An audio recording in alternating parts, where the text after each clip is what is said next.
எழுத்தாளன் எப்பொழுதுமே நண்பர்கள் அற்றவனாகத்தான் இருப்பான். அவனுடைய உலகமே ரொம்ப தனித்துவமான தனியான உலகம்தான். எனக்கு திடீர்னு வேலாயுதம் பேசிக்கொண்டு இருக்கிற போது ஒரு நள்ளிரவு ஞாபகம் வந்தது. திரைக்கலைஞர் மம்முட்டி ஒரு நாள் நைட்டு ஒரு 12 மணிக்கு எனக்கு ஒரு ஃபோன் பண்ணார். பண்ணி, நீ என்னை பற்றி தமிழில் ஒரு கட்டுரை எழுதுகிறல்ல, அதை எனக்கு வாசித்து காமி அப்படின்னார். நான் அதை வாசிக்கிறதுக்குள்ளே ஒரு மாதிரி கொஞ்சம் பதட்டமாச்சு. நான் சார் ஷைலஜாவை வாசிக்க சொல்கிறேன் அப்படின்னேன். இல்லை பாவா, நான் திருவனந்தபுரத்துலேருந்து ஊட்டிக்கு தனியாக காரில் போயின்னுக்கிறேன். அவர் எப்பயுமே டிரைவர் கிடையாது, அவருக்கு நான் தான் ட்ரைவ் பண்ணுறேன். ரொம்ப லோன்லியாக ஃபீல் பண்ணுறேன், அந்த கட்டுரையை வாசிக்கிறியா அப்படின்னு கேட்டார். அந்த கட்டுரையை அவள் வாசிக்க அந்த இதில் ஸ்பீக்கரில் போட்டு வாசித்தாங்க. முடிக்கும்போது எனக்கு அவர் அந்த பக்கம் அந்த கார் ஓட்டின்னு தேம்புற ஒரு சவுண்டு கேட்டுச்சு. அவர் அழுதுனே என்கிட்ட சொன்னார், நான் நண்பர்கள் அற்றவன் அப்படின்னார். இந்த வார்த்தை பயங்கரமாக எனக்கு டிஸ்டர்ப் பண்ணிச்சு. எனக்கு பர்சனலான ஃப்ரெண்டு அப்படின்னு சொல்லிக்கிறதுக்கு யாருமே இல்லை, எல்லாரும் இருக்காங்க ஆனால் யாருமே இல்லை அப்படின்னார். நகுலனுடைய ஒரு கவிதை மாதிரி இருந்துச்சு எனக்கு அந்த வரி. இந்த வேலாயுதம் என்னுடைய நண்பர்கள் பேர்லாம் சொன்னோடனே, எழுத்தாளன் கவிஞன் என்றவன் என்றைக்குமே ஒரு தனியான ஒரு அனாதை தனத்துவமான ஒரு ஆள் தான். அவனுக்கு ஒரு சின்ன விஷயம் கூட அவன் லைஃப்பில் ரொம்ப முக்கியமான விஷயம். நான் சமீபத்தில் ஏராளமான கவிதைகள் படிச்சுட்டு இருந்தேன். எனக்கு இசையினுடைய ஒரு 2 கவிதை என்னுடைய மனநிலைக்கு ரொம்ப ஒத்து போகிற மாதிரி இருந்துச்சு. அந்த கவிதைகளோட ஒரு 20 நிமிஷம் 25 நிமிஷம் உங்களோட பேசலாம் அப்படின்னு தோணுச்சு. எனக்கு சமீபத்தில் தமிழில் எழுதுகிறவங்களில் ரொம்ப முக்கியமாக என் மனசுக்கு ரொம்ப இதமாக இருக்கிற ஒரு பொயிட்டாக நான் இசையை சொல்லுவேன். ஒரு காலத்தில் எனக்கு மனுஷேபுத்திரன், சமயவேல், சுகுமாரன், கல்யாண்ஜி, கலாப்பிரியா, விக்ரமாதித்யன், இவங்க எல்லாருமே அந்த நெருக்கமான மனநிலையில் இருந்தாங்க. இன்றைக்கி மனநிலையில் அதே மாதிரி எனக்கு ரொம்ப ரொம்ப முக்கியமான ஒரு பொயிட்டாக இருக்கிறது இசை. அவருடைய ஒரு 2 கவிதையை, ஒரு சின்ன கவிதையை உங்களுக்கு வாசித்துட்டு நான் அந்த 20 நிமிஷ உரையை உங்களோட பகிர்ந்துக்கலான்னு நினைக்கிறேன். தற்கொலைக்கு தயாராகுபவன் பித்து நிலையில் என்னென்னமோ செய்கிறான் என்று அந்த கவிதையை இசை ஆரம்பிக்கிறான். தற்கொலைக்கு தயாராகுபவன் பித்து நிலையில் என்னென்னவோ செய்கிறான். அவன் கையில் குடும்ப படம் ஒன்று கிடைக்கிறது. அதிலிருந்து தனியே தன் உருவை பிரித்தெடுக்கும் முயற்சியில் கத்தரிக்க துவங்குகிறான். இந்த குடும்ப படத்திலிருந்து தன்னுடைய படத்தை கத்தரித்து எடுக்கிற முயற்சியை துவங்குகிறான். எவ்வளவு நுட்பமாக செயல்பட்டும் கைகோர்த்து இருக்கிற கடைசி தங்கையின் சுண்டு விரல் நுனி கூடவே வருவேன் என்கிறது என்று இசை அந்த கவிதையை முடிக்கிற போது, அந்த கவிதையிலிருந்து மீண்டு வருவதற்கு வெகு நாட்கள் ஆகிறது. கவிதைகளோ சிறுகதைகளோ நாவலோ வெறும் சொற்களால் ஆன ஒரு கோர்வை மட்டுமே. ஆனால் அந்த சொற்கள் தான் ஒரு மனிதனின் ஜீவிதம் முழுக்க கூடவே வருது. இலக்கியத்துக்கான ரொம்ப நுட்பமான விஷயமாக நான் அதை கருதுகிறேன். அதே மாதிரி இந்த சக உலகத்தில் யாரெல்லாம் நமக்கு கடவுள் மாதிரி இருக்கிறார்கள், யாரெல்லாம் நமக்கு தோழர்கள் மாதிரி இருக்கிறார்கள், அதற்கெல்லாம் ஒரு பெரிய பிரயத்தனப்படுகிற ஆட்கள் தேவையே இல்லை என்று இசை இன்னொரு கவிதையை சொல்லியிருக்கிறார். என்னுடைய நண்பர் பல்லவனுக்கு ஒரு அதிகாலை கார் பயணத்தின் போது இந்த கவிதையை நான் வாசித்து காமிச்சேன். கொஞ்ச நேரம் நான் காரில் முன்னாடி நின்று வாசித்து அவரை பின்னாடி திரும்பி பார்க்குற போது இந்த ஒரு 70 வயசில் அவருடைய விசும்பல் சத்தத்தை கேட்டேன். ஒன்றுமே இல்லை, ஆனால் இந்த கவிதையை அவ்வளவு டிஸ்டர்ப் ஆகி இருக்கிறது. அப்போ ஒரு சக மனிதனுடைய அன்பும் பரிசமும் கைகோர்த்தலும் அவ்வளவு தேவைப்படுகிறவனாக மனிதன் தனித்து விடப்பட்டிருக்கிறான். நாம் சொல்கிறோம், நமக்கு ஒரு பெரிய குடும்பம் இருக்கிறது, எனக்கு ஒரு பெரிய குடும்ப பின்னணி இருக்கிறது, பெரிய ஜாதிய பின்னணி இருக்கிறது, ஒரு பெரிய சமூக பின்னணி இருக்குது. ஆனால் ஒவ்வொரு மனிதனும் தனித்தனியாகத்தான் இந்த உலகத்தில் வாழ்கிறோம்.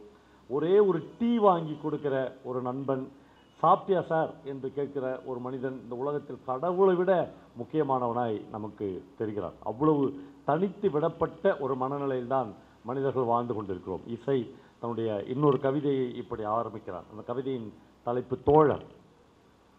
கடவுள் எனக்கு செய்யும் ஒரே ஒரு உருப்படியான காரியம் அதிகாலையிலேயே என்னை எழுப்பி விட்டு விடுவதுதான் என்று அந்த கவிதையை இசை ஆரம்பிக்கிறார்.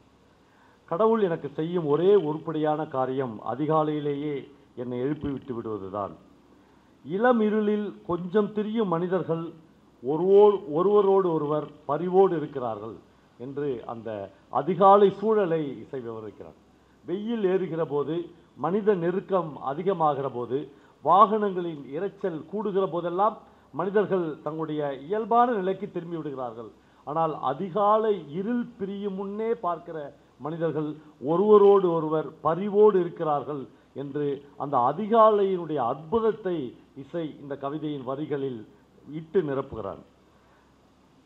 என்னை தூரத்தில் கண்டதுமே சர்க்கரை குறைவான ஆற்றாத தேநீர் ஒன்றை தயாரிக்க துவங்கி விடுகிறார் கூன் விழுந்த அந்த டீ மாஸ்டர் என்று அந்த கவிதை தொடங்குகிறது. என்னை தூரத்தில் பார்க்கும்போதே சர்க்கரை குறைவான ஆற்றாத தேநீர் ஒன்றை தயாரிக்க துவங்கி விடுகிறார் கூன் விழுந்த அந்த டீ மாஸ்டர். நான் வரும் முன்பே என் வழக்கமான டேபிளில் டீ வந்து அமர்ந்திருக்கும்.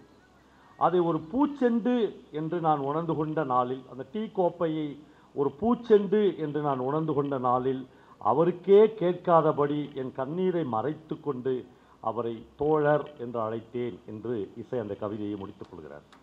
ஒன்றுமே இல்லை, ஒரு மனுஷன் அதிகாலையில் வாக்கிங் வருகிற போது ஒரு சர்க்கரை குறைவான தேநீரை அவருக்கு தெரியாமலேயே அவனுக்கு என்ன பிடிக்கும் என்று அவருடைய டேபிளில் வைத்து விட்டுகிற மனிதனை நான் அவருக்கே கேட்காதபடி தோழர் என்று அழைத்துக் கொள்கிறேன் என்று அழைக்கிறார். நம்மளே இந்த கவிதை சொன்ன விஷயங்கள் ரொம்ப குறைவாகவும் சொல்லாமல் விட்ட விஷயங்கள் மிக அதிகமாகவும் நான் ஒரு இலக்கியத்தில் ரொம்ப ரொம்ப முக்கியமான பகுதியாக நான் இதை எப்பொழுதுமே சொல்லிக் கொண்டு வருவேன். அன்டோல்டு ஏரியா என்று நம்முடைய இலக்கியத்தின் மாஸ்டர்கள் அத்தனை பேரும் சொல்லியிருக்கிறார். எல்லாவற்றையும் சொல்லிவிடாதே, எல்லாவற்றையும் பேசிவிடாதே, எல்லாவற்றையும் பாடிவிடாதே. ஸ்பேஸ், வெளியை வாசகன் இட்டு நிரப்பிக் கொள்வதற்கு, பார்வையாளன் இட்டு நிரப்பிக் கொள்வதற்கு, அவனுடைய மனது அதில் போய் செயல்படுவதற்கு அவனுக்கு ஸ்பேஸை விட்டுவிடு என்று சொல்வத விஷயங்கள் இந்த இசையினுடைய இந்த இரண்டாவது கவிதையில் அவ்வளவு இருப்பதாக நான் கருதுகிறேன். ஒன்றுமே இல்லை. இந்த கவிதையை படித்து முடித்தவுடன் அந்த வாக்கிங் போகிற மனிதனுடைய மனநிலை முழுக்க எனக்கு ஞாபகத்தில் வருகிறார்கள்.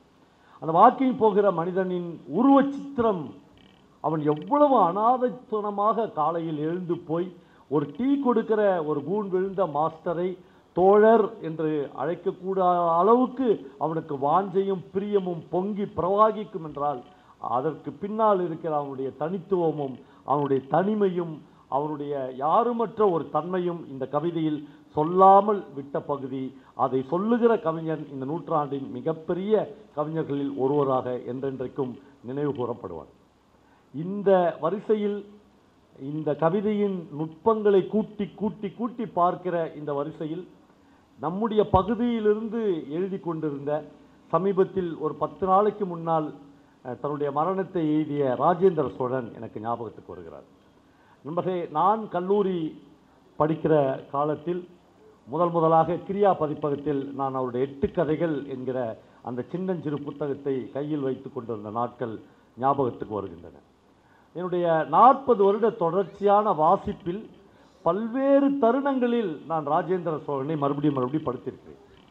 எங்களுடைய நிலப்பரப்பை எனக்கு தெரிந்து இந்த வடார்காடு தென்னார்காடு என்கிற இந்த நிலப்பரப்பை, இந்த லேண்ட்ஸ்கேப்பை ராஜேந்திர சோழன் அளவுக்கு நுட்பமாக பதிவு செய்த இன்னொரு படைப்பாளியை நான் இதுவரையில் தமிழில் படித்ததே இல்லை.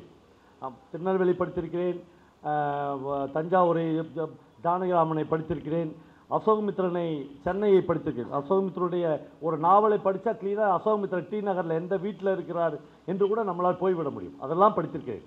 ஆனால் வடார்காடு தென்னார்காடுனுடைய நிலப்பரப்பிலிருந்து அதனுடைய மொழியை, அதனுடைய நிலத்தை, அதனுடைய மனிதர்களை ராஜேந்திர சோழன் அளவிற்கு அந்த 8 கதைகளில் எழுதின ஒரு படைப்பாளி. அதற்கு பிறகு கூட சாகித்ய அகாடமி வாங்கின படைப்பாளிகள் இந்த மண்ணிலிருந்து வந்திருக்கிறார்கள், வாங்கப் போகிற படைப்பாளிகள் வந்திருக்கிறார்கள். ஆனால் ராஜேந்திர சோழன் அந்த 8 கதைகளில் கொடுத்த அந்த செறிவையும் நுட்பத்தையும் அடர்த்தியையும் இன்னொரு எழுத்தாளனால் இன்னைக்கு நான் மறுபடியும் ஒரு 20வது முறையாக 25வது முறையாக 8 கதைகளிலிருந்து சில கதைகளை எடுத்து படிக்க ஆரம்பித்தேன். அப்படியே என் கண் முன்னால் வந்தது முழுக்க எங்கள் குடும்பத்தில் எங்கள் அப்பாவும் அம்மாவும், எங்கள் கிராமங்களில் எங்கள் குடும்பங்களில் எங்கள் வீடுகளில் எப்படி இந்த ஒவ்வொருத்தரும் ஒரு வீட்டில் கணவனும் மனையும் எப்படி பேசிக்கொள்வார்கள். திருநெல்வேலியில் கல்யாணம் முடித்த ஒரு கணவனும் மனைவியும், மதுரையில் கல்யாணம் முடித்த ஒரு கணவனும் மனைவியும், கோயம்புத்தூரில் கல்யாணம் முடித்த ஒரு கணவன் மனைவியும் வீட்டில் எப்படி உரையாடி கொள்வார்கள் என்பதெல்லாம் அந்தந்த நிலப்பரப்பில் இருப்பவர்களுக்கு தெரியும். ஆனால் திருவண்ணாமலை மாதிரியான, வேலூர் மாதிரியான, கடலூர் மாதிரியான, விருத்தாச்சலம் மாதிரியான, திண்டிவனம் மாதிரியான இந்த நிலப்பரப்புக்கில் இருக்கிற ஒரு குடும்பத்தில் இருக்கிற கணவனும் மனைவியும் எப்படி உரையாடி கொள்வார்கள் என்று ராஜேந்திர சோழன் தன்னுடைய எல்லா கதைகளிலும் எழுதியிருக்கிறார். வாத போத என்று ஆரம்பிப்பாங்க. இன்னாதே நான் சொல்கிறேன், உனக்கு புரியலையா? இந்த வாத போத என்ற வாழ்க்கையை நான் ராஜேந்திர சோழனிலிருந்து மட்டும் சுவீகரித்து கொள்ளவில்லை, எங்கள் வீட்டிலேயே பார்த்துருக்கிறேன். எங்கள் அப்பா அம்மாவே அப்படி தான் பேசிக்கொண்டார்கள். அப்புறம் அந்த பெயர்கள், ஜெகதாம்பாள், தனபாக்கியம், அப்படி ஒரு 100 பெயர்கள் நம்முடைய லேண்ட்ஸ்கேப்புக்கே உரிய பெயர்களாக இருக்குது. ஒரு திருநெல்வேலி சைவ பிள்ளைமார் ஒரு ஆவுடையம்மாள் அப்படின்னு ஒரு பேரை கேட்ட உடனே இவங்க எங்கள் ஊருன்றது நமக்கு சொல்லப்படுகிற செய்தி. இன்னொரு செய்தி, இவங்க எங்காளு அப்படின்றது சைலண்டான செய்தி. ரெண்டுமே அந்த ஆவுடையம்மாள்ன்ற ஒரு வார்த்தைக்குள்ளே வந்துடும். ஆனால் இந்த நிலப்பரப்பில் இருக்கிற ஜெகதாம்பாள், தனபாக்கியம், தனம்மாள் என்கிற பல பெயர்கள் ராஜேந்திர சோழனுடைய எல்லா கதைகளிலும் வருகிறது. இந்த ஆளை ஏண்டா தமிழ் சமூகத்தில் இவ்வளவு மறுபடியும் ராஜேந்திர சோழனின் பெயர் உச்சரிக்கப்படுகிறது அப்படின்னு மறுபடியும் படிக்கிற போது அவ்வளவு பிரமாதமான இந்த கிராமத்து வாழ்க்கையை ஒரே ஒரு துளி கூட மிக இல்லாமல், ஒரு துளி கூட கீழ் இறக்காமல் அப்படியே பதிவு செய்திருக்கிறார் ராஜேந்திர சோழன். அப்போ இன்னொரு கேள்வி இருக்கிறது. ஒரு நிஜ வாழ்க்கையை அப்படியே பதிவு செய்வது ஒரு மிகச்சிறந்த இலக்கியமாக ஆகாது. அதில் உங்களுடைய புனைவு, உங்களுடைய கற்பனை, உங்களுடைய மொழி, நீங்கள் வாசித்த விஷயம் எல்லாம் சேர்ந்து ஒரு சிறுகதையை ஒரு உலகத்தரமான சிறுகதையாக மாற்ற வேண்டும். நான் மறுபடியும் பல சிறுகதை, இன்னைக்கு மட்டும் நான் 4 பெரிய மாஸ்டர்ஸோடைய சிறுகதைகளை எடுத்து வச்சுக்கினேன். அது கூட ராஜேந்திர சோழனே வாசித்தேன். முதல்ல மண்டோனுடைய 2-3 கதைகளை நான் ஏற்கனவே வாசித்த கதைகளை மறுபடியும் படித்தேன். மறுபடியும் இன்றைக்கு ஒரு புது கதையை மண்டோது படித்தேன். ஹமீதின் மகள் என்று, ஹமீதின் குழந்தை அப்படின்னு மண்டோனுடைய ஒரு கதையை படித்தேன். நண்பர்களை, நாம் தவறவிடக்கூடாத இந்த தேசத்தின் ஒரு மிகப்பெரிய முக்கியமான நுட்பமான படைப்பாளி என்று மறுபடியும் நான் மண்டோவை சொல்வேன். அவன் மனித வாழ்க்கைக்குள்ளாக ஒரு எக்ஸ்ரே மாதிரி ஊடுருவி அவ்வளவையும் வெளியே கொண்டு வருகிறான். ஒரு பாலியல் தொழிலாளியினுடைய, இவனுக்கு பிடித்தமான ஒரு பாலியல் தொழிலாளிகிட்ட அடிக்கடி ஒருத்தன் போயினே இருக்கான். பாம்பேல நடக்குது இந்த கதை.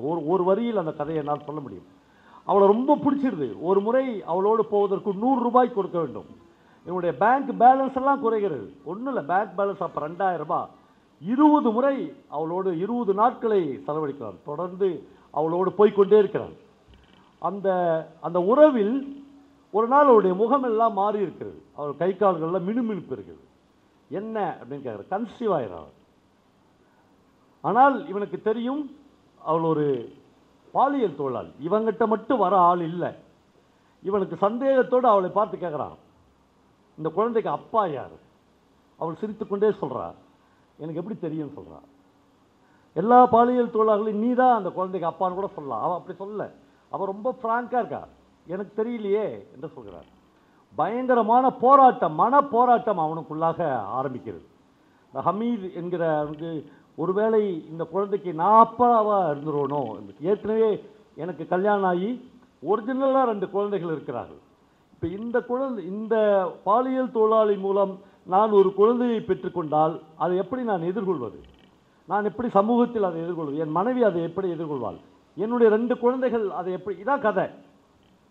அந்த கதையினுடைய கடைசி எண்ணில் போகிற போது, நான் கதையை முழுக்க சொல்ல போவதில்லை. கடைசியாக அந்த கதையை முடிக்கிற போது அவனுடைய மனநிலை எதுவரையிலும் போகிறது என்றால், எவ்வளவு கடன் வாங்கியாகிலும் எவ்வளவு பணம் கொடுத்தாகிலும் பிறக்கிற இந்த குழந்தையை சாகடித்து விடுவது என்று ஹமீது முடிவெடுக்கிறார்.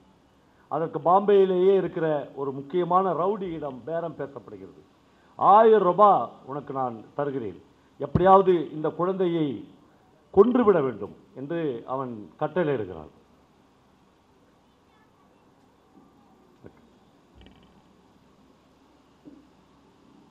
இந்த கதையினுடைய இறுதி பகுதியை வாசிக்கிற போதெல்லாம், கருணா கொஞ்ச நேரத்துக்கு முன்னாடி சொன்னால கிண்டில்ல வாசிக்கிறது, ஃபோனில் வாசிக்கிறது. அப்பொழுது ஒரு வாசகன் இந்த மனநிலையை அடையவே முடியாது. நான் என் நெஞ்சில் இப்போதான் ஒரு 2 மாதத்துக்கு முன்னால் ஓப்பன் ஹார்ட் சர்ஜரி செய்து கொண்ட என்னுடைய நெஞ்சின் மீது மண்டோவனுடைய அந்த கதையை தலைகீழாக கவிழ்த்து கொண்டு கொஞ்ச நேரம் பிறக்காத அந்த குழந்தைக்காக தேம்பி தேம்பி அழுகிற ஒரு மனநிலைக்கு போயிட்டேன். இப்போ அந்த குழந்தை பிறக்கப் போகிறது, இவன் ஒரு ரவுடிகிட்ட 1000 ரூபாய் கொடுத்து அந்த குழந்தை பிறந்த உடனே அதை கொண்டுடு, எனக்கு எந்த சாட்சியும் வேண்டாம் என்று சொல்கிறார். அவன் ரவுடி, அவன் பல பேரை கொன்று இருக்கிறான். ஆனால் அவன் சொல்கிறான், ஒரு குழந்தையை நான் இது ஒன்றும் கொன்றதே இல்லை. எவ்வளோ பேரை நான் கொன்றிருக்கிறேன், அல்லது காயப்படுத்தியிருக்கிறேன், கை காலை உடைச்சிருக்கிறேன், ஒரு குழந்தைய நான் இதுவரையிலும் கொன்றதே இல்லை. தயவுசெய்து என்னால் அது முடியாது, ஆனால் நான் உனக்கு ஒன்று பண்ணுறேன், அந்த குழந்தைய எடுத்துருந்து உன் கையில் கொடுத்துட்றேன், நீ என்ன வேணாலும் பண்ணிக்க. அதான் கதை.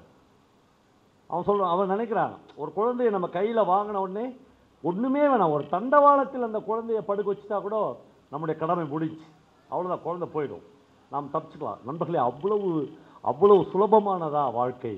அவ்வளவு சுலபமானதா மனித மனம்? அவ்வளவு சுலபமானதா இரத்த உறவு?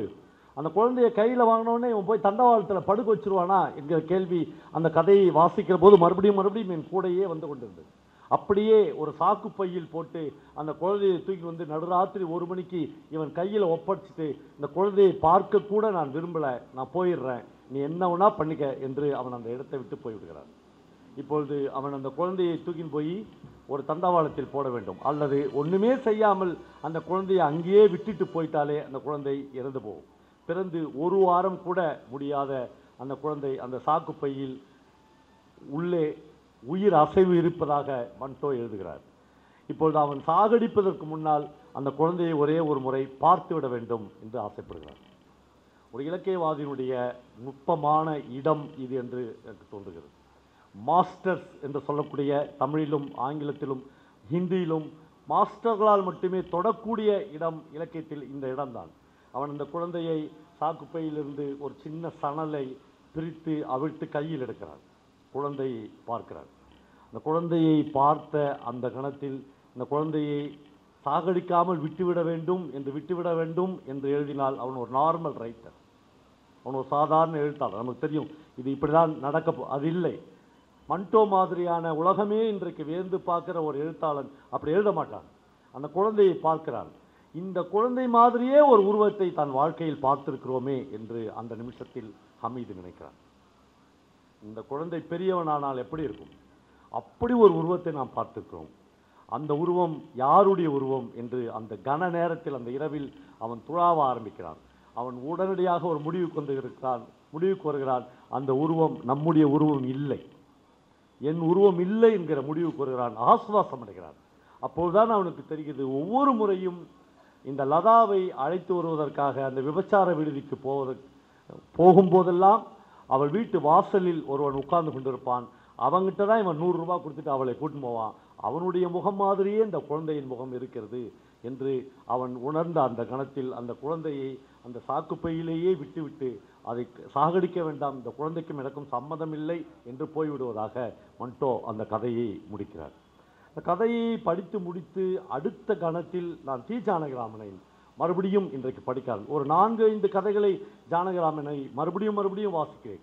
தமிழ்நாட்டில் மற்ற எல்லா எழுத்தாளர்களை விட மறுபடியும் எந்த வகையிலும் புதுப்பித்து கொண்டே இருக்கிற, தினம் புதுசாக வாசிக்கக்கூடிய ஒரு எழுத்தாளனாக எனக்கு ஜானகிராமன் இன்றைக்குமே இருக்கிறார். அவருடைய காண்டாமணி, பாயசம், பல கதைகளை இன்றைக்கு மறுபடியும் எடுத்து படித்தேன். இன்றைக்கு நான் அக்பர் சாஸ்திரி என்கிற அவருடைய ஒரு கதையை படித்தேன். ஒரு வரியில் அந்த கதையை உங்களுக்கு நான் கடத்தி விட முடியும். ஒரு ரயிலில் இந்த ஹார்ட் ஆப்ரேஷன் முடிஞ்ச உடனே என்னை பார்க்குறவங்கெல்லாம் கார்டியாலஜி டாக்டராக மாறிடுறாங்க. ஒவ்வொருத்தருமே எனக்கு அட்வைஸ் சொல்லிக்கினே இருப்பாங்க, நான் என்ன சாப்பிட்ணும், எவ்வளோ நடக்கணும், யாரெல்லாம் பார்த்து பேசக்கூடாது, மீட்டிங்கில் பேசாத. ஒட்டு மொத்தமாக அப்போலோ டாக்டர்ஸே எனக்கு அவ்வளோ அறிவுரைகள் சொல்லவே இல்லை. அந்த மாதிரி இந்த ட்ரெயினில் அந்த ஒருத்தர் வருவார், ஒரு ஐயர், ஒரு சாஸ்திரியார். அவர் ஒரு குடும்பத்தோடு ட்ராவல் போவார். அவருக்கு 2 குழந்தைங்களும் தேவாங்க்கு பிறந்த குழந்தைங்க மாதிரி இருக்கும், இந்த உலக பெருசு இருக்கும். கையெல்லாம் பிடிச்சி பார்த்து, என்ன மொத்தமே 10 கிலோ கூட தேராது பழகுதுன்னு ஆரம்பிப்பார். ஆமாங்க, என்ன சாப்பிட்டாலும் ஒட்ட மாட்டேங்குது, இவன் என்னெல்லாம் சாப்பிட்ணுன்னு இவர் ப்ரிஸ்கிரைப் பண்ணுவார். இந்த குழந்தைங்க என்னென்னலாம் சாப்பிட்ணும், நீ ஏன் பிடிக்கிற? அந்த அம்மா அவருடைய மனைவி நோயாளியாக படுத்துனுக்கும், உனக்கு என்னம்மா பிரச்சனை? என் தலையில் ஏதோ இடி இறங்குற மாதிரியே இருக்குது, நாளையிலேருந்து எல்லாமே உனக்கு இடியே இறங்காது. மொத்த வைத்தியத்தையும் அந்த ரயிலில் இருக்கிறவன் அவ்வளோ பேருக்கு சொல்ல ஆரம்பிச்சிடாரு. ஓகே சார், சார் நீங்கள் எம்பிபிஎஸ் டாக்டரா? இல்லை, எம்பிபிஎஸ் டாக்டராக இருந்தால் இதெல்லாம் நான் சொல்லவே மாட்டேன், இதெல்லாம் டிஸ்பென்சரிக்கு வர வச்சு சொல்லுவேன். பிக்கப் பாயிண்ட்டே பல எம்பிபிஎஸ் டாக்டருங்களுக்கு வந்து ப்ரைவேட் டிஸ்பென்சரி தான், அங்கேருந்து அவங்க பிக்கப் பண்ணி கூட்டின்னு போவாங்க, அது மாதிரி சொல்லுவாங்க. ஆனால் நான் உனக்கு சொல்கிறது எல்லாமே என்னுடைய அனுபவ அறிவு. மனுஷன் வாழணுன்னா உடலில் நோயே இல்லாமல் வாழணும், அவன் சொல்லிக்கினே போவான் ஒன்று ஒன்று. இந்த குழந்தைக்கு, அந்த அம்மாவுக்கு, இவருக்கு, எதிரில் இருக்கிறவனுக்கு எல்லாருக்கும் வைத்தியம். அவன் சொல்லுவான், இப்போ நான் இத்தனை மணிக்கு சாப்பிட்டுணும், இத்தனை மணிக்கு தூங்கிடணும், பர்ஃபெக்ட். என் உடம்பை இவ்வளோ பர்ஃபெக்ட் ஆகினேங்கிறேன். மயிலாடுதுறை கிட்ட வண்டி போயிடும், திடீர்னு அந்த ஆளுக்கு வேர்க்க ஆரம்பிச்சிடும். இவ்வளோ பேசினார்ல அவருக்கு, என் சட்டை பட்டனை கழட்டி விடு கழட்டி விடுன்னு கத்துவார். அந்த சட்டை பட்டனை கழட்டி விடுவான், கழட்டி விட வேர்த்து கொட்டும், மூச்சு விட முடியாது. என் நெஞ்சில் தடவி விடு ஒரு 10 நிமிஷத்தில் விஷயம் முடிஞ்சிடும். அப்போ இவ்வளோ நேரம் வைத்தியத்தை கேட்டுக்கொண்டிருந்த ஆள் வந்து சொல்லுவான், அடப்பா இப்படி ரயிலில் தன்னந்தனியாக செத்துப்பிட்டிய, மயிலாடுதுறையில் யாரோ உன் சம்பந்தி ஒருத்தன் ஜவுளி கடை வச்சுக்கிறான், நான் அவன் பேராச்சும் ஞாபகம் தான், அந்த ஜவுளி கடைக்கு போய் அவனையாச்சும் கூட்டின்னு வந்து ரயில்வே போலீஸில் ஒப்படைக்கலாம். மனித வாழ்க்கை அவ்வளவுதான். ஜானகிராமன் இவ்வளவு எதுவுமே நிரந்தரம் இல்லாத இந்த மனித வாழ்க்கையை பற்றி தன்னுடைய எல்லா கதைகளிலும் பேசிக்கொண்டே இருக்கிறார். ஜானகிராமனை முடிச்சுட்டு இன்னைக்கு மறுபடியும் நான் குளிக்காமல் கூட காலையிலேருந்து இவ்வளவு பேரையும் படித்துக்கொண்டே இந்த கந்தர்வனை படிக்க ஆரம்பித்தேன். முற்போக்கு இலக்கியத்தினுடைய மிக முக்கியமான படைப்பாளி என்று முற்போக்கு எழுத்துக்களை தொடர்ந்து எதிர்க்கிற இலக்கியவாதிகளாலும் ஒத்துக்கொள்ளப்பட்ட ஒரு 3-4 இலக்கியவாதிகள் தான் தமிழ்நாட்டில் இருக்கிறார்கள். ஒன்று ஜெயகாந்தன், இன்னொன்று கந்தர்வன், இன்னொன்று சா தமிழ்ச்செல்வன். இப்படி கொஞ்சம் பேர் தான், மற்றவங்களாலையும் கூட எந்த குறைகளும் சொல்ல முடியாத அளவுக்கு இருக்கிறார்கள். கந்தர்வன் அவ்வளவு செதுக்குகிறார்.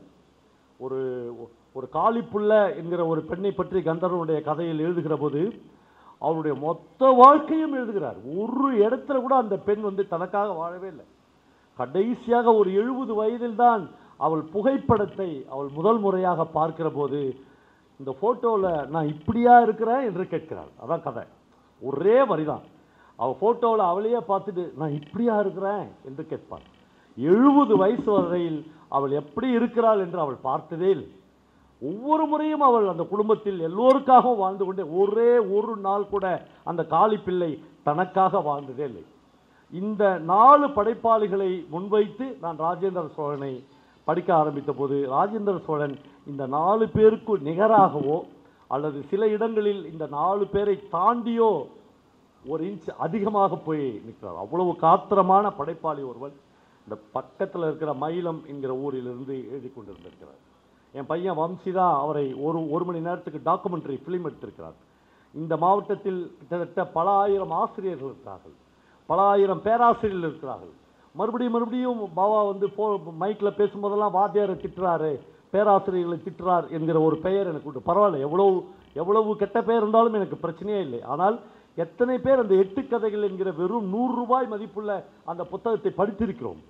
நம்முடைய நிலப்பரப்பை பற்றி, நம் வீட்டில் புழங்கின ஒரு மொழியை பற்றி, நம்முடைய 40 வருஷத்துக்கு முன்னால் நம்முடைய வாழ்க்கையை பற்றி எழுதின ஒரு படைப்பாளியினுடைய படைப்பு எத்தனை பேராசிரியர்கள் வீட்டில் இருக்கிறது, எத்தனை டீச்சர்ஸ் அந்த புத்தகத்தை படித்திருக்கிறோம்? நில், என்னால் சொல்ல முடியும்.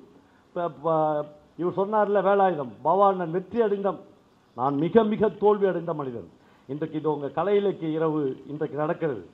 அதை நாங்கள் தான் துவக்கினோம். நான், என் நண்பர் கருப்பு கருணா எல்லாம் சேர்ந்து முற்போக்கு எழுத்தாளர் சங்கத்தின் சார்பாக 10,000 பேர் 12,000 பேர் அந்த கலை இலக்கிய இரவுக்கு வந்தார்கள்.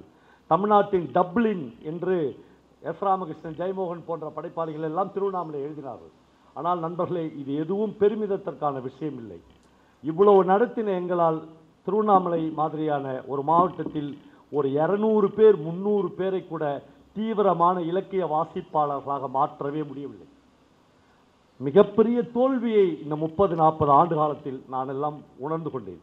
இவ்வளவு படோபரங்கள், இவ்வளவு விளக்கு வெளிச்சங்கள், இவ்வளவு மைக்கு, இவ்வளவு ஆளுமைகள் இந்த ஊருக்கு வந்திருக்கிறார்கள். ஆனால் 300 பேர் கூட இந்த நகரத்தில் ஒரு காத்திரமான புத்தகத்தை வாங்குவதற்கு இந்த நகரம் தயாராக இல்லை. ஒரு காத்திரமான பேச்சாளனின் உரையை கேட்பதற்கு இந்த நகரத்தில் யாருமே தயார் இல்லை. ஒரு காத்திரமான உரைநடையை வாசித்து விவாதிப்பதற்கு ஒரு டீ கடை தயாராகவே இல்லை.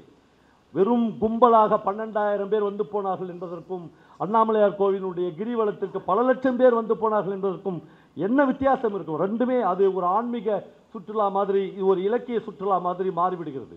காத்திரமான படைப்பாளிகளை படிக்கிற ஒரு 300 பேரை கூட உருவாக்க முடியாத நாங்கள் எல்லோருமே ஒரு வகையில் தோற்று போனவர்கள் தான். ராஜேந்திர சோழனுடைய அந்த 2 கதைகளில் ஒரு கதையை ராஜேந்திர சோழன், கோணல் வடிவங்கள் அந்த கதையின் பெயர். அந்த கதையினுடைய கதாநாயகன் பெயர் முனுசாமி. ஆனால் ஒரு இடத்தில் கூட ராஜேந்திர சோழன் அந்த கதையில் முனுசாமி என்று எழுதவே இல்லை, மின்சாமி என்று எழுதுகிறார். ஆனால் அவரை கூப்பிடுறவங்க எல்லாருமே மின்சாமி அப்படின்னு தான் கூப்பிடுவாங்க. மின்சாமி தன்னுடைய மாட்டெல்லாம் எடுத்துன்னு வந்து ரொம்ப ஒரு இடத்தில் கூட இடரவே இல்லை. அந்த முளைக்குச்சி அடிக்கிறது, அதுக்குள்ள மாட்டை கட்டுறது, தவுட்டை வந்து முழங்கை வரலும் துழா வருது, அப்புறம் மாட்டுக்கு வைக்கிறது, பொண்டாட்டியை கூப்பிட்டு மாட்டை பார்த்துக்கதா வர என்று சொல்லிவிட்டு அவர் துண்டை போட்டுன்னு புலம்புறார். பொண்டாட்டி கேட்குறா, என்னையா வந்ததை வராதவா மாட்டை கட்டி எங்கே போகிற? நான் வரண்டி இரு என்று விறுவிறுன்னு ஒரு வீட்டுக்கு போகிறான். இந்த வீட்டுக்கு கதவு திறந்தே இருக்கிறது. உள்ளே போகிறான். அந்த வீட்டில் வந்து ஒரு இளம் வயதில் ஒரு 40-45 வயசில் உள்ள ஒரு கிராமத்திலேயே ரொம்ப சிகப்பாக இருக்கிற ஒரு பொம்பளை, பாத என்ன மாடு கட்டி விட்டோடனே என் நினைப்பு வந்துச்சா என்று ஆரம்பிக்கிறார். கதை எடுத்தோடனே அப்படியே பிரமாதமான ஒரு ஏரியாவாக நம்மளை உள்ளே இழுக்கிறது. அவர் சொல்கிறா, மின்சாமி சொல்கிறா அவளை பார்த்து, மயிர் வந்துச்சு என்று ஆரம்பிக்கிறார். எல்லாமே நம்ம லாங்குவேஜ் சொல்லி அப்படியே 2 பேரும் பேசிக்கூட அவனை வந்தோடனே கேட்குறான், மின்சாமி இங்கே வந்தானாடி அப்படின்னு கேட்குறான். அப்போ இவன் பேர் கிருஷ்ணன், இவனை கிஷ்டன் அப்படின்னு தான் ராஜேந்திர சோழன் எழுதுறாரு. மின்சாமி ராத்திரி இங்கே வந்தானா ஒரே வார்த்தையை 10 சொல்கிறான். அவன் சொல்கிறா, எந்த மின்சாமி அப்பயா வந்தான்? ஏய் சும்மா அந்த ஜால்ஜா பேர்லாம் காமிக்காத, மின்சாமி ராத்திரி இங்கே வந்தானா இல்லையா? யோ எத்தனை தடவையாக சொல்கிறேன் மின்சாமி வரல, அப்போ ராத்திரி இங்கேருந்து ஆம்பளை யார் அப்படின்னு கேட்குறான். அப்போ தான் லிட்ரேச்சர் எவ்வளோ முக்கியமான இடம். அவர் சொல்கிறான், யோ ராத்திரி என் கூட இருந்தது என் வீட்டுக்காரனாயான்னு சொல்கிறான். அப்போ ஒரு விஷயம் நம்மளுக்கு கிளியர், அது இவன் வீட்டுக்காரன் கிடையாது, இவ்வளோ மிரட்டுறவன். என் அவன் தான் ராத்திரி மாடு பிடிக்க போயிட்டான் அப்படின்னு கேட்குறான். அப்போ அவன் வீட்டுக்காரன் எங்கே போகிறான் வரான் எல்லாமே இவனுக்கு அவனை விட நுட்பமாக தான் சொல்கிறான். மாடு பிடிக்கிறாயா போனார், காலையில் போனால் போதும் ராஜந்தாங்கல் சந்தைக்குன்னு, ராத்திரி வீட்டில் வந்து என் கூட 10 நிமிட்டு காலையில் தான். ஏய் மின்சாமி வந்தானா இல்லையா? எத்தனை தாட்டியாக சொல்கிறது, என் வேக்காலத்தை கிளப்பாதியா, எந்த மின்சாமியும் வரலையா? மறுபடியும் சொல்லும்போது கழுத்தாமட்டிலே போலான்னு ஒரு அர்த்தம் இப்படி உழும்போது தான் அவன் சொல்கிறான், அட பாவி உன் கையை வந்து முறித்து கொல்லிக்கட்டையில் வைக்க கட்டினவங்க கூட என்ன இப்படி அடிச்சது இல்லையாடா, நான் ஏன் நீ என்ன அடிக்கிறாடான்னு கேட்குறான். ஓ படிக்கிறவனுக்கு அப்படியே சார் இவன் புருஷனே இல்லையா, இவன் இவ்வளோ அதிகாரம் செலுத்துறானே. அவன் சொல்கிறான், இந்த பாரு உங்கள் வீட்டுக்காரனா போனால் போகுதுன்னு நான் எதனா சொல்லிக்கிட்டான், அவன் உன் வீட்டுக்கு வரான், மாடு பிடிக்க போகிறவன் வந்து ராத்திரி உன் கூட இருக்கிறான், நான் என்றைக்குன்னா அதை பற்றி பேசி ஏன் பேசேன்? அவன் சொல்கிறான், ஏன் அதையும் தான் பேசேன், என் வீட்டுக்காரனே என் கூட வரக்கூடாதுன்னு சொல்ல. இப்படி அந்த சண்டை நடந்து கொண்டே இருக்கிறது. அப்புறம் ரொம்ப நேரம் ஒரு 3-4 பக்கத்தில் இவங்களுடைய உரையாடல் தான் முடிச்சுட்டு கடைசியில் அவன் ஒரு எக்ஸ்ட்ரீம் போனால் பெண்கள் வந்து மாறிடுவாங்கல்ல. இவன் சொல்லிக்கினே இருக்கிறான், முதல் 1 மணி நேரம் வரலையான்னு சொல்கிறான். இவன் கேட்கல. கடைசியில் அவன் சொல்கிறான், ஆமாம் மின்சாமி தான் வந்தான், எங்கள் வீட்டுக்காரன் ராத்திரியே சந்தைக்கு போட்டான், மின்சாமி தான் வந்தான், இந்த பாயில் தான் நாங்கள் 2 பேரும் பட்டுருந்தோம். இப்போ என்ன பண்ண போகிற நீ என்ன தாலி கட்டினவனாடா, என்னடா பண்ண போகிற? அப்படி ஏய் நான் இரு அவனை வச்சுக்கிறேன். நேராக அவனை மின்சாமியை தேடி போகிறான். அவன் உட்காந்து சீட்டு விளையாண்டுக்கிறான். அவனை போய் இவன் கேட்குறான், வா அவன் தனியாக இருந்துச்சுன்னா கிட்டா ராத்திரி எங்கே போனேன்? அங்கே எங்கே போனேன்? இங்கே தான் சீட்டு விளையாடுங்க, சினிமாவுக்கு போனேன். டேய் நீ கரெக்டாக கேளு எங்கே போனேன்னு நான் சொல்கிறேன். பார்வதி வீட்டுக்கு போனேயா இல்லையா? கரெக்டாக அவன் கேட்டுறான். அவன் சொல்கிறான், ஓ நீ அதை கேட்குறியா, முதல்லே கேட்டுக்கலாமே கிட்டனா, என்றைக்கு நான் பார்வதி வீட்டுக்கு போவாதான் இருந்தேன், வேணும்னே பேசுகிறான் அவன். நான் டெய்லி தான் போய் பார்வதி கூட கொஞ்ச நேரம் உட்காந்து பேசிட்டு வருவேன். இந்த பாரு மின்சாமி கோவத்தை கிளறாத, எனக்கும் பார்வதிக்கும் தான். டேய் நீ என்ன கட்டினவன் எங்கேயோ மாடு பிடிக்க போய்க்கிறான். இவன் ஆக்சுவலாக அவன் வீட்டுக்கு போகவே இல்லை, அதான் கதை. இவனுக்கு யாரோ சொன்னதை வச்சு இவ்வளோ பிரச்சனைகள் நடந்து கொண்டே இருக்குது. கதை முடிக்கிற போது ராஜேந்திர சோழன் இதெல்லாம் முடிஞ்சிச்சு வீட்டுக்கு வரான். எல்லாம் முடிஞ்சு 1.5 மணி நேரம் பொறுத்து பயங்கர ஆவேசத்தோடு வீட்டுக்கு வரும்போது பொண்டார் சொல்கிறா, சுடுதண்ணி வச்சுக்கிறேன் எங்கேயா போயிட்ட என்று சொல்லி முதுகில் சுடுதண்ணி ஊற்றி ஒரு துண்டை பிசைஞ்சு, இதெல்லாம் நம்ம கல்ச்சர். வீட்டில் தட்டி கட்டி பாத்ரூம் இருக்கும், சுடுதண்ணி வச்சு நல்ல சோளத்தட்டை போட்டு துஞ்ச மிளார் போட்டு நம்ம சுடுதண்ணி காய வச்சு அப்படியே வெதன்னு தலைவர் முதுகில் ஊற்றி அப்படி தேய்க்கிற போது எங்கேயா போயிட்டேன், ஏயா அப்படி பொண்டாட்டியை பறி கொடுத்த மாதிரி உட்காந்துக்கிற, குத்துக்கல்லாட்டம் அந்த ஒரு பொண்டாட்டி இருக்கிறனையா என்று கதை முடிந்து விடுகிறது. இப்போ இவ்வளவு நேரம் இந்த கிருஷ்ணனுடைய பயணம் இருக்குல்ல, ஒரு ஒரு கிராமத்து பயணம், அதுதான் கதை. அவ்வளவு உயிரோட்டம் உள்ளதாக ராஜேந்திர சோழனால் அந்த கதையை எழுத முடிந்தது. இதுக்கு நிகராக தனபாக்கியத்தினுடைய ரவநேரம் என்று ஒரு கதையை ராஜேந்திர சோழன் எழுதியிருக்கார். இந்த 2 கதையை நான் உங்களோடு பகிர்ந்து கொள்ள வேண்டும் என்று நினைக்கிறேன். இந்த தனபாக்கியத்தினுடைய ரவநேரம் கதையை படித்து முடித்தவுடன் என்னுடைய காட்சி முழுக்க எங்கள் அப்பா அம்மா ஞாபகம் வந்து கொண்டே இருந்தார். என்னென்னா, எங்கள் வீட்டில் கிட்டத்தட்ட ஒரு வாரத்துக்கு 4 முறை எங்கள் அப்பாவுக்கு அம்மாவுக்கு சண்டை வரும். அப்புறம் நான் பார்த்த கிராமத்து சண்டைகள், இந்த கிராமத்து சண்டைகள் நடக்கிற வீடுகள் இருக்குதுல்ல, அந்த அற்புதமான உயிருள்ள காட்சிகள் சுத்தமாக அத்து போச்சு. இப்போ எல்லாம் இப்போ வந்து நேராக வக்கீல் வீட்டுக்கு போகிறது, டைவர்ஸுக்கு போகிறது, நான் உன்னை ஓடிச்சிட்றேன்றது, அதெல்லாம் இல்லை. இப்போ அந்த சுவாரஸ்யம் என்னன்னா, காலையிலேயே அடி விழும் அந்த தனபாக்கியன்றது. இதே திட்டு தான் அவள் வந்து ஏன் என் நான் ஆக்கி போட்ட சோறு தானே எருமாட்டு கை மாதிரி ஆகிது உன் கை அப்படின்னு உன் கையை முறிச்சு வைக்க அவனை திட்டிக்கினே இருப்பான். அவன் அடி பின்னி எடுப்பான். ஒரு கட்டத்தில் அவளுக்கு என்ன பண்ணுறதுனே தெரியாமல் 4 புடவை, 2 ஜாக்கெட்டு, 2 பாடி எல்லாத்தையும் ஒரு மூட்டையாக போச்சு. இவன் அம்மா வீட்டுக்கு போகிற அளவுக்கு தைரியம் வந்துருச்சாடி இவனுக்கு. போ போ போ எங்கே போகிற, எந்த அம்மா அவனுக்கு சோறு போடுறான்னு பார்க்குறேன் அப்படின்னு இவளை வெளியே தள்ளிட்டு இந்த மூட்டையை தூக்கி பின்னாடியே அவன் மேலே போடுவான். நான் எங்கேயும் போகிறதுக்கு வக்கீலில் வந்தான்ட்டு அம்மா அடி அடிக்கிறேன், உனக்கு பதில் நான் இன்னொரு தீட்டுன்னு வந்து வச்சு சோறு குழம்பு ஆக்க வேண்டிய போடின்றான். அப்போ 30 வருஷமாக ஆக்கி போட்டேன் நான், ஒன்றுமே இல்லையாடா அப்படின்னு இந்த சண்டை முழுக்க நீங்கள் கேட்டிங்கன்னா, இந்த எல்லா வார்த்தைகளும் நாம் கிராமத்தில் கேட்டுக்கிறோம். நம்முடைய கிராமங்களில் ஒரு வார்த்தையை கூட புதுசாக அவர் எழுதவே இல்லை. அவ்வளோ ஃப்ரெஷ்ஷான ஒரு உயிரோட்டம் உள்ள உரைநடையை எழுதி கொண்டே இருக்கார். இப்போ இவ அம்மா வீட்டுக்கு போகணும்ல, போல எதிரிலேயே ஒரு பூர்ச மரங்குது. நண்பர்களே, ஒரு நல்ல சிறுகதையில் அவர்கள் வளர்க்குற விலங்குகள், நம்ம ஊரில் இருக்கிற பூர்ச மரம், எல்லா வீடுகள்லையும் இருக்கிற இந்த சார் வந்து வேட்டவளத்துலேருந்து வந்துருக்கார். வேட்டவளத்தில் எல்லார் வீடுகள்லையும் எனக்கு தெரிஞ்சு முருங்கை மரம் இருக்கும். முருங்கை மரம் இல்லாத ஒரு வீடு கூட, இதெல்லாம் ஒரு படைப்பில் சேர்ந்து வரணும். பூர்ச மரம், பூர்ச மரத்தை அடியில் போய் அவள் குத்துக்கால் போட்டு உட்காந்துவாள். இப்போ உட்காந்துட்டு அந்த மூட்டை அவள் பக்கத்தில் இருக்கும். அந்த வீட்டுக்கும் அவள் உட்காந்துக்கிற பூர்ச மரத்துக்கு இடையில் ஒரு 50 அடி தூரம் தான் இருக்கும். முறுக்கின்னு போய் உட்காந்துக்கிறான். ரைட். இப்போ புருஷங்காரன் உள்ள குழந்தை வந்து யானையில் தூங்குது. குழந்தை அழ ஆரம்பிக்குது.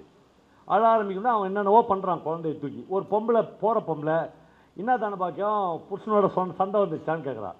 உன் வாயும் அதையும் மூடின்னு போடி அப்படின்னு அவளை ஒரு கண்டப்படி திட்டுறான். என்ன கேட்டேன், இதுக்கு அம்மா பேச்சு பேசுகிறேன்னு அவள் போயிடுறான். ஜெகதாம்பா அவள் பேர். போயிடுறான். இப்போ குழந்தைய இவனால் அடக்கவே முடியல. தட்டி பார்க்குறான் புருஷங்காரனால், கீழே போட்டு மேலே தட்டி, ஒன்றும் வேலைக்கே ஆகலை. இப்போ இவளுக்கு துடிக்குது, நான் குழந்தை வந்து அழுகையை நிறுத்தவே முடியலையே, வீட்டுக்கு போயிடணும். ஆனால் வீம்பு தடுக்குது. 50 மீட்டரில் தான் புருஷங்காரங்கிறான். இப்போ இவன் நைஸாக ஜெகதாம்பா என்ன மயிருக்குடி என்ன கூப்பிட்றேன்றான். இப்போ தான் சண்டை வந்துச்சு. என் வீட்டுக்காரங்கிட்ட கொஞ்சம் சொல்லி இந்த குழந்தைய வாங்கினேன், நான் ஏன் வாங்கிட்டு வரணுன்றான். சரி, அந்த மாதிரி ஏதோ ஒரு வேக்காலத்தில் சொல்லிட்டேன், நீ போய் வாங்கின்னு வா. இவன் போய் குழந்தைய வாங்கிட்டு இவன் கையில் கொடுக்குறான். இவன் பால் கொடுக்குறா. குழந்தை கொஞ்சம் நேரத்தில் தூங்கிடுது. பிரமாதமாக இருக்குது அந்த காட்சி. ஆனால் அவன் நிமிஷத்துக்கு ஒரு தடவை நம்ம வீட்டுக்காரன் என்ன பண்ணுறான், நம்மளை வந்து எப்போ கூப்பிடுவான் பார்த்துனே இருக்கிறான். வீட்டுக்காரன் பயங்கர வீம்பு பிடிச்சவன், அவன் வரவே இல்லை. கொஞ்சம் நேரத்தில் ஒரு ஆள் வரான். நேராக வந்து, என்ன ஏக்கா அங்கே உட்காந்துக்கிற, ஆள்காரு, இந்த ஆள் வந்தவன் வந்து நிலத்தில் வேலை செய்கிற ஆள்காரு. என்ன ஏக்கா அங்கே உட்காந்துக்கிற, நிலத்தில் வேலை செஞ்சவங்க, கொல்லியில் வேலை செஞ்சவங்க 8 பேருக்கு சாப்பாடு வேணும், கூழ் கரைச்சி கொடுன்றான். இவன் சொல்கிறா டைலாக், நான் ஏன்டா கரைச்சி கொடுக்கணும், ஏன் ஊடா ஏன் நிலமா, இந்த உள்ள ஒருத்தன் படுத்துனுக்கிறான் பாரு, அவங்ககிட்ட கூழ் கரைச்சி வாங்கிப்போ. இல்லைனா அவன் ஒருத்தன் கட்டிக்க போகிறான்ல, அவகிட்ட கூழ் கரைச்சி வாங்கிப்போ. என்ன ஏன்டா, அவனுக்கு ஒன்றுமே புரியல வந்தவனுக்கு. என்ன ஏக்கா சொல்கிறேன்றா. அதை உள்ளகிறான் பாரு, அவனை போய் கேளுன்றா. இவன் போய் உள்ளே போய் கதவை தட்டுறான். கதவே அவன் திறக்கலை. வெளியே போய் அவன் நிம்மதியாக மாட்டுக்கொட்டை வந்து படுத்து தூங்கிடுறான். இப்போ இவளுக்கு என்ன பயம் வருதுன்னா, இன்னும் கொஞ்ச நேரத்தில் மாமனார் வந்துடுவார். மாமனார் வந்தால் அவர் கழுத்தாமட்டில் 4 போடு போடுவார். ஆள்காரங்களுக்கு கூழ் கரைச்சி கொடுக்க முடியாத உனக்கு என்ன இப்போ புருஷ மரத்தை அடி கேட்குதா அப்படின்னு. இப்போ என்னடா பண்ணுற துடிப்பாவா, அப்படியே போயிடலாமா, உள்ளே போயிடலாமா, புருஷன் கூப்பிடலன்னா கூட போயிடலாமா, வேறு வழியே இல்லை. இப்போ கொஞ்சம் கொஞ்சமாக நகர்ந்து வீட்டுக்குள்ளே போயிடுவான். இப்போ பிரமாதமான பிரவேசம் அது, என்ட்ரி. உள்ளே போய் புருஷனை எட்டி பார்ப்பா. நல்லா தூங்கி நினைப்பான். ஆமாம்மா என்னை அடிச்சு அழுப்பில் தூங்குறியாடா நாய நீ அப்படின்னு நினச்சிக்கின்னு இப்போ போய் கூழை கரைச்சி அந்த ஆள்காரனை எழுப்பி இந்தா போய் கூழை கொடு. வந்து வெளியே வருவான். வந்து ஒரு ஐயர் வருவார். என்ன ஐயர அப்படின்னு கேட்பார். ஒன்றும் இல்லை, ஐயா எங்கன்னு கேட்பான். வீட்டுக்காரர் எங்கே? அந்த நாய் குடிச்சிட்டு உள்ளே தூங்குதுன்னுவான் வேணும்னே. அப்புறம் எதுக்கு கூப்பிட்டேன்? ஒன்றும் இல்லை, நாளைக்கு அவங்க அம்மாவுக்கு தேவசம் கொடுக்க வரணும், அவர்கிட்ட சொல்லிட்டு போகணும். நீயே சொல்லிக்க, இந்த வீட்டில் எவடா ஒருத்தர் வாழ வருவான் அவர்கிட்ட அந்த கோபம் இருந்துன்னே இருக்கும். ஐயர் இன்னமோ நடந்துச்சுன்னா அவரும் போயிடுவார். இப்போ எல்லாம் முடிஞ்சு கொஞ்ச நேரம் தான். அந்த கதையினுடைய பெயரை தனபாக்கியத்தின் ரவ நேரம் தான். இப்படி ஒரு டைட்டில் உலகத்தில் வேறு எந்த சிறுகதையும் நான் படிச்சதே இல்லை. ரவ நேரம் அப்படின்னு ஒரு கதை. தனபாக்கியத்தின் கொஞ்ச நேரம் தான். இப்போ இவளை வீட்டுக்குள்ளே இவள் புழங்கிறத புதுசாக ஏஞ்சி பார்த்துருவான். பார்த்துட்டோடனே நீ அம்மா வீம்பா போன ஏண்டி வந்தேன்னு நான் இன்னும் 4 சாத்தல சாத்த மாட்டான். உடனே இவன் வந்து கூழ்பானைக்கிட்ட பேசுவான். புருஷன்கிட்ட கிடையாது. நல்லா நீங்கள் கதையை கவனிக்கும். கூழ்பானைக்கிட்ட சொல்வா, ஐயர் வந்தார். கூழ்பானை கம்முன்னு இருக்கும். உடனே புருஷன் பதில் சொல்லுவான், என்னவா? இல்லை உங்கள் அம்மாவுக்கு நாளைக்கு தேவசமாமே, கூழ்பானைக்கு அம்மாவுக்கு உங்கள் அம்மாவுக்கு தேவசமாமே, உன்னை ரெடியாக இருக்கு சொன்னார். எல்லாம் ரெடியாக இருக்கிற, நீ சோறு குழம்பு ஆக்கு, நான் குழந்தைய பார்த்துக்கிறேன். இயல்பான ஒரு வாழ்க்கைக்குள்ளே 2 பேரும் அப்படி போக ஆரம்பிச்சிருவாங்க. படித்து முடித்த பிறகு ரொம்ப நேரம் வந்து இந்த மாவட்ட மக்களுடைய ஒரு பிரியமும் அன்பு இருக்குல்ல, மாவட்ட மக்கள் மட்டும் இல்லை. அப்படின்னா கோயம்புத்தூர் மாவட்டத்திலேருந்து அப்படியே போயிடுவாங்க சார் 3வது வீட்டோடலாம். அப்படி கிடையாது. மாவட்டத்துக்கு மாவட்டம் ஒரு பெரிய மனித இயல்புகள் இருக்கிறதுக்கு வாய்ப்பு இல்லை. ஜாதிக்கு ஜாதி ஒரு மனித இயல்புகள் இருக்கிறதுக்கு வாய்ப்பு இல்லை. மானுடத்துக்குன்னு ஒரு பெரிய கேரக்டர் இருக்குது, அது இல்லை. ஆனால் 40-50 வருஷத்துக்கு முன்னாடி இருந்த நம்முடைய அப்பா அம்மாக்கள் அல்லது நமக்கு முந்தின தலைமுறைகள் வாழ்க்கையை எவ்வளவு சுலபமாக எதிர்கொண்டார்கள். குழந்தைய போய் அவன் தூக்கிறான், இவன் போய் மறுபடியும் அடுப்பத்தை வைக்கிறான். அன்றைய ஒரு நாள் இயல்பு இருக்குல்ல, மாட்டுக்கு ஆட்டோமேட்டிக்காக தவிடு வச்சு புண்ணாக்கு வச்சு முழங்கை நனைய கரைச்சி தண்ணி வைக்க ஒரு நாள் வாழ்க்கை கூட அவர்களுக்கு வீணாகி விடவே இல்லை. ஆனால் பல தனபாக்கியங்களுடைய ரவ நேரங்கள் இப்படித்தான் கரைந்து கொண்டு இருக்கிறது என்று ராஜேந்திர சோழன் எழுதி கொண்டே போகிறார். நம்மளை கடைசியாக ஒரே ஒரு வரி சொல்லி நான் முடித்துக் கொள்கிறேன். ஒவ்வொரு எழுத்தாளனுக்கும் படைப்பூக்கமான நாட்கள் என்று ஒன்று உண்டு. நான் கர்நாடகா சொல்லினே இருப்பேன். கவர்னரின் ஹெலிகாப்டர் எழுதின நீங்கள் அதுக்கு பிறகு ஏன் கர்நாடகா இன்னொரு தொகுப்பு எட்டணும் இல்லை முடியல போவா எனக்கு நான் நினைக்கிறேன், என்னால் முடியல. அவரு என்ன கேட்டார், டொமினிக்கு அப்புறம் உங்களுடைய சிறுகதை தொகுப்பு வரவே இல்லை தெரியுமா? ஆமாம், எவ்வளோ முயன்றும் அது வரவே இல்லை.